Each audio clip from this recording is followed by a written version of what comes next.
Olá, tudo bem, gente? Espero que vocês estejam bem em casa, né? Professora Carla, História, sem a professora Cássia. Nós estamos fazendo, em virtude desse momento de pandemia, a gente está fazendo separado, tá bom?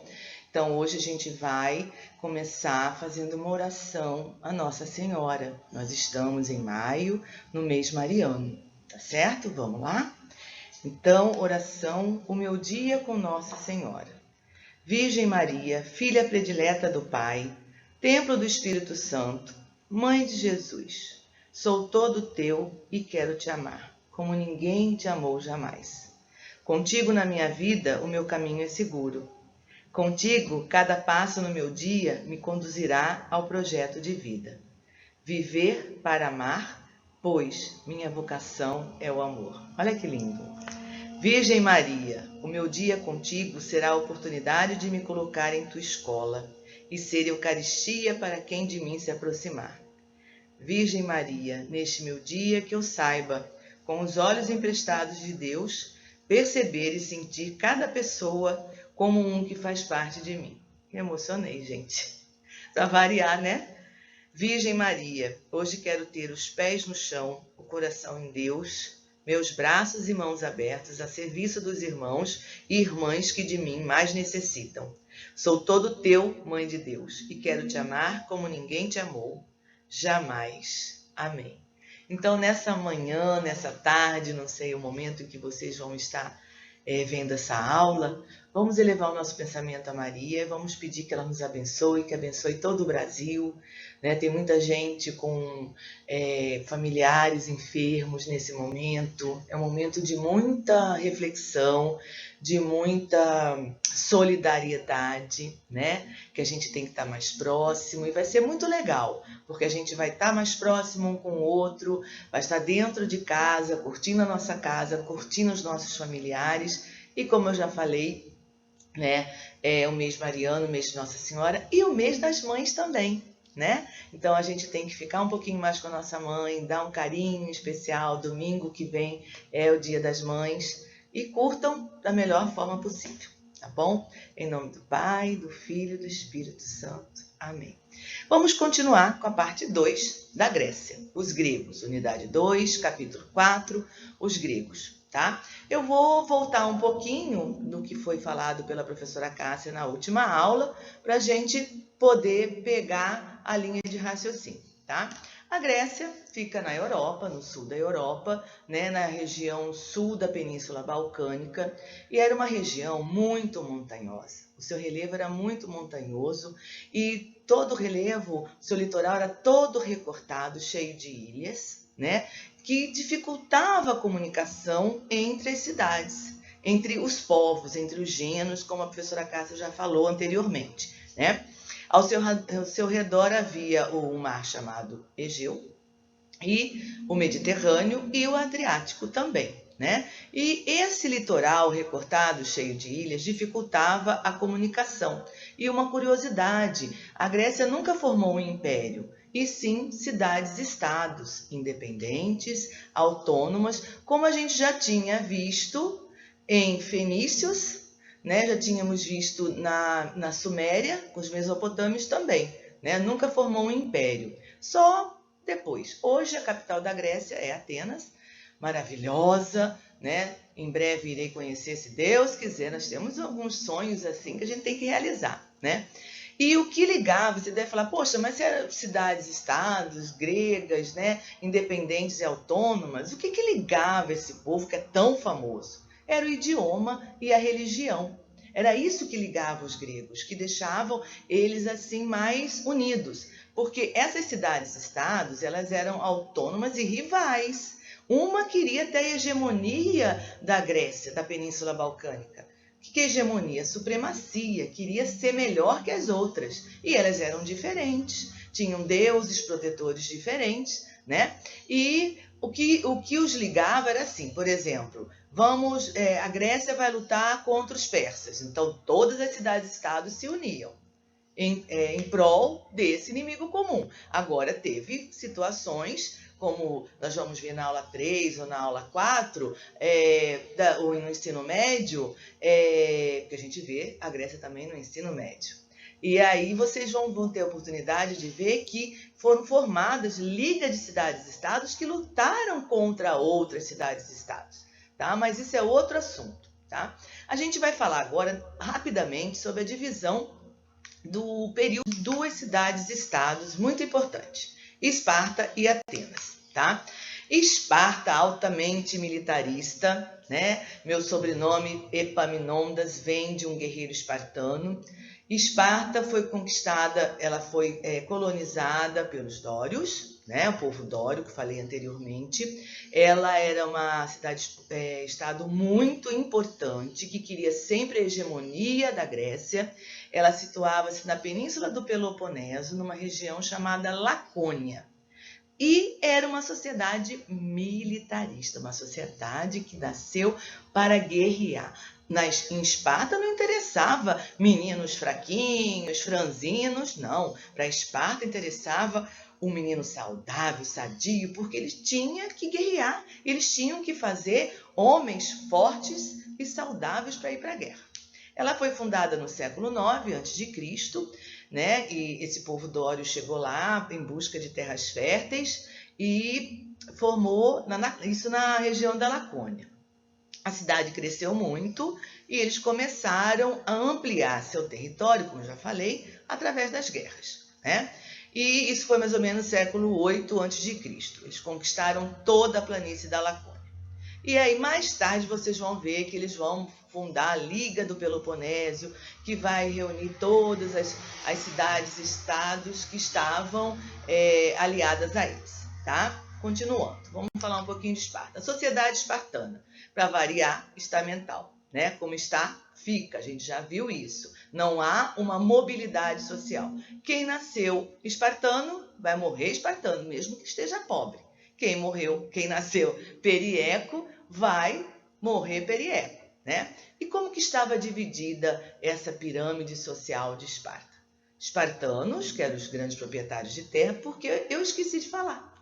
E vou falar mais na frente, agora que eu lembrei. A Esparta era agrária, não era voltada para o comércio. Eles não estavam preocupados com o comércio marítimo, com vender coisa, porque naquela época comerciante não era como hoje. Empresário chique do ramo do vinho, do ramo do azeite, não.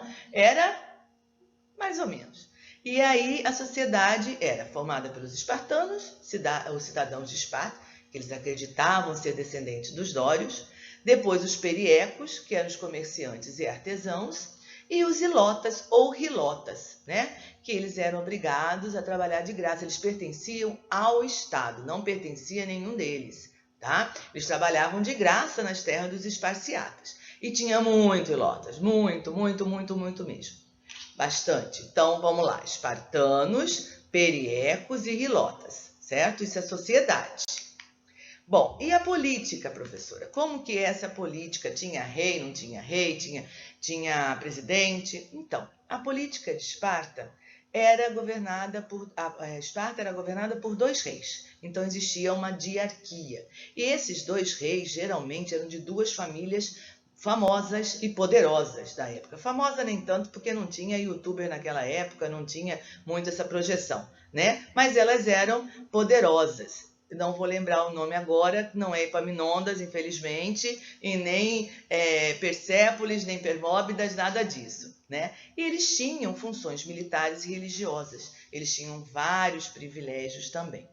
Depois nós temos a Ápila, né? Que era uma assembleia constituída por cidadãos. Engraçado, gente, que a Grécia Antiga ela dava muito valor às pessoas mais velhas. Elas acreditavam que os mais velhos sabiam mais. Eles tinham mais conhecimento para passar para a gente. Depois dessa Ápila, nós temos a Gerúsia, que é formada por 28 gerontes, cidadãos com mais de 60 anos. Então, a Gerúsia era formada por 28 gerontes, que eram cidadãos com mais de 60 anos, e dois reis. Elaboravam as leis da cidade, que eram votadas pela Assembleia. Depois nós temos os éforos. Então, reis, Ápila, Gerúsia e Éforos, que é formado por 5 cidadãos que tinham diversos poderes administrativos, militares, judiciais e políticos. atuavam na política como se fossem verdadeiros chefes de governo, tá? Então vamos lá, reis de hierarquia, a Assembleia se reuniu na Ápila, ao ar livre, uma vez por mês para tomar decisões, a Gerúsia, que era formada por 28 cidadãos com mais de 60 anos, e os 2 reis. E aí essa Gerúsia vai elaborar as leis, né? E os éforos, que eram formados pelos cidadãos, 5 cidadãos. Bom, agora vamos ao mais interessante, a educação espartana, né? Os espartanos, eles aos 7 anos, era assim também, ó. As mulheres espartanas tinham que ser saudáveis, sadias, para poder gerar filhos saudáveis e sadios. Então, não interessava criança com deficiência física. Infelizmente, quando nascia uma criança com alguma anormalidade, alguma deficiência, ele era jogado, arremessado de um penhasco. E as mães não faziam nada? Não, gente, porque era uma cultura. Para elas também não interessava, para elas era tipo uma vergonha ter um filho que não fosse para a guerra, né? Que não fosse lutar no melhor exército da época, né? E aí, o que acontece? Eles eram retirados de sua casa aos 7 anos de idade e iam para um lugar do estado. As meninas também iam, só que as meninas retornavam para casa aos 12 anos e os meninos continuavam. E eles eram altamente treinados até mais ou menos os 17 anos. Gente, esse treinamento, ele era assim, o menino tinha que ter resistência ao frio, ao calor, à fome, à neve, a tudo, porque ele tinha que ser um guerreiro master, mega, super, né? E aos 30 anos, aos 17, ele era posto à prova. Ele tinha que matar alguns hilotas em determinado momento. Se ele conseguisse matar todos, ele estava pronto e ia ser integrado ao exército. Com 30 anos, o guerreiro espartano se tornava um oficial e ganhava os direitos políticos. A mulher espartana, ela tinha que ser forte, saudável, para gerar filhos fortes e ir para o exército. Ok, pessoal? Então, a educação espartana ela vai ser bem diferente das outras cidades e estados, tá? Atenas, que hoje é a capital da Grécia. Atenas foi totalmente diferente de Esparta, né? Ela teve uma vida mais urbana, teve uma atividade comercial intensa. Por quê? Porque ela se localizava na planície da Ática e o terreno não era muito fértil. Então, eles tiveram que se virar. E qual foi a forma de se virar? O comércio marítimo. Aí eles vendiam o vinho e o azeite para Esparta, tá? Então, Atenas, hoje capital da Grécia, planície da Ática. A sociedade ateniense, ela era dominada pelos eupátridas, que eram os grandes proprietários de terra, porque, como eu falei para vocês, o comerciante não era o comerciante de hoje, né? Nós temos também, além dos eupátridas, nós temos os metecos, né? Nós temos os metecos, nós temos, que eram os comerciantes e estrangeiros, e nós temos os escravos, né? Os metecos eram os estrangeiros e filhos de estrangeiros que moravam em Atenas. Então, eupátridas, metecos e escravos. Vocês vão encontrar também uma pirâmide como essa aí, que eu coloquei para vocês aqui. Mas a gente fecha nessas 3 classes sociais, que são as mais importantes. Eupátridas, metecos e escravos. Esses escravos, como vocês já sabem, prisioneiros de guerra ou por endividamento, tá? Bom, engraçado que nós tivemos em Atenas várias coisas legais. Nós tivemos legisladores como Drácon, Solon, Clístenes, Péricles, que faziam leis. Mas o que mais nos chama a atenção é a democracia. A democracia de Atenas não era uma democracia como a nossa atual, era uma democracia direta, onde os cidadãos atenienses e filhos de pais atenienses que podiam votar.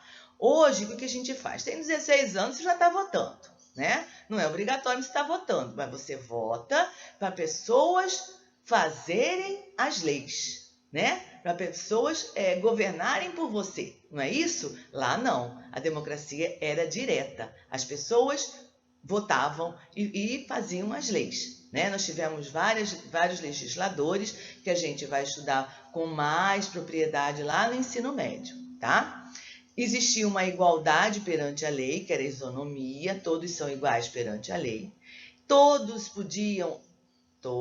atenienses, estrangeiros não, nem escravos, nem mulheres, nem crianças, tá? Todos podiam ocupar cargos públicos. Mulheres não eram consideradas nada não, gente, tá?